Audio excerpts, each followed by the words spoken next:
Good morning, traders. This is a live trade recap. As always, I was up looking for trades at 4 a.m. and there were no trades to take, but I'll show you what I was watching and why they didn't meet my criteria to take a trade. As always, I start with Webull on the Markets tab, Top Gainers, select Pre-Market because that's when I was trading. Click on All. Then I organize by volume, and at that time, SYPR was up there, and these other two were not, but OCGN was as well. So let's take a look at the video, and I'll show you what I saw and why I didn't take any trades.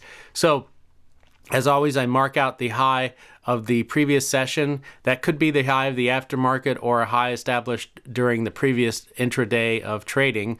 In this case, these were both after-hours highs. So I need the price to break through those highs in order for me to look for a trade. So actually at on OCGN, I believe that this was down. Let's go back a little bit in the video. Let's see, where's OCGN? Right here.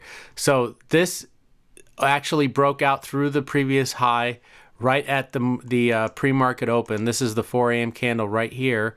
So I was considering taking a trade, but as soon as it breaks point A of the ABCD pattern, which the furthest back I could go and not take too much risk is really the last candle of the after hours. So if I call this point A and this B, then C can't pull back lower than that point A. Otherwise, it's no longer an ABCD pattern. It's a reversal play, which I don't do because those are too high of risk. So this became untradeable at that point, and that's why you see later in the video that I moved this line up to the $10 mark, I think $10.60 mark, because the price now would have to break through that level before I could take a trade.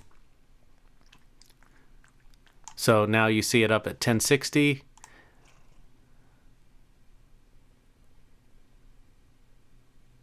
So these are the only two worth watching. There was one other stock up in the top three. It wasn't number one, and it wasn't a lower float. I can't remember which one it was, but that's why there's only two up here that I'm watching. And you can see what happened. So here we are now. It's like 416. SYPR was looking hopeful. It was coming up near those previous highs. OCGN definitely was not, so it's a good thing I didn't try to take a reversal on it or anything because it failed every time. Not that I would, that's not part of my plan, but I mean, back in the day I used to do stuff like that. They do work out sometime, but just not often enough for me to make it a part of my plan. Even when you just take the very best setup, they fail, especially this month, they're failing pretty often, so it's better just to be really picky and to just not take a trade if you don't see exactly what you want. So SYPR, you could see it made a nice move toward the previous highs, but then pulled back a lot. So I'll just fast forward. The way I have my plan set up, I'm only allowed to look for trades between 4 and 4:30, and there's a lot of reasons behind that. And I think it's important to, for you to figure out what is a reasonable amount of time for you to be watching charts, because usually the longer you watch, the more likely you are to take weak setups and the more likely you are to lose money. So try to pick a time that works really well for you, where you feel like your probability of making a good trade is best. For me right now, that's between 4 and 4:30, because that's the only time that I really have available to trade at a market open period, which I think is important because at the very beginning of, say the pre-market or the market open or the after hours, that's when there's the most energy and the most volatility and the most opportunity to actually make some money off of a trade. So that's why I only trade from 4 to 4:30. And like I said, I'm not available to trade at the open right now, but in May I should be, so that could change. And I just want to show you guys too that if you're curious, why am I trading between 4 and 4:30 a.m.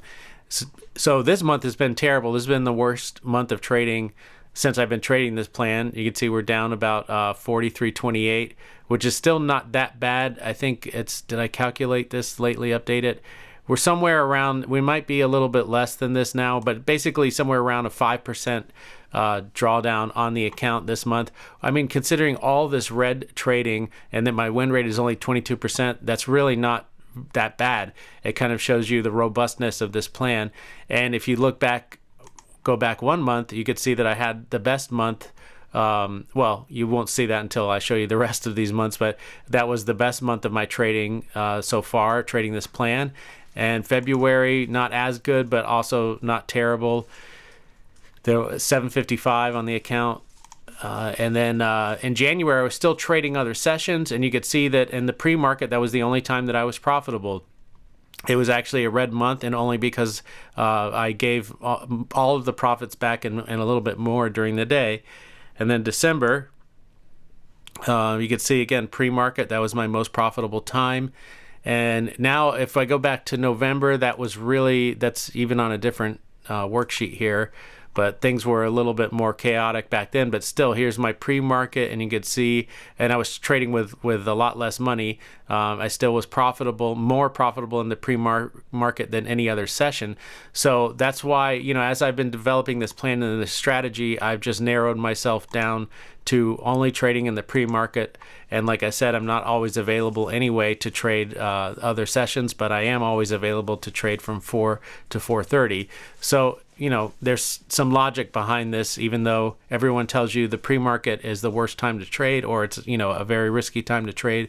As far as my data is concerned, going back probably about 200 trades now, that is when I'm most profitable. And especially since I've kind of refined this trading plan and strategy, I've become even more profitable, except for this month, of course.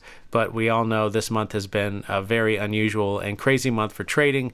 So that's not going to detract me from trading this plan. I'll keep it up throughout the month of May. And I'm also probably going to be doing some test trading in May during the market open.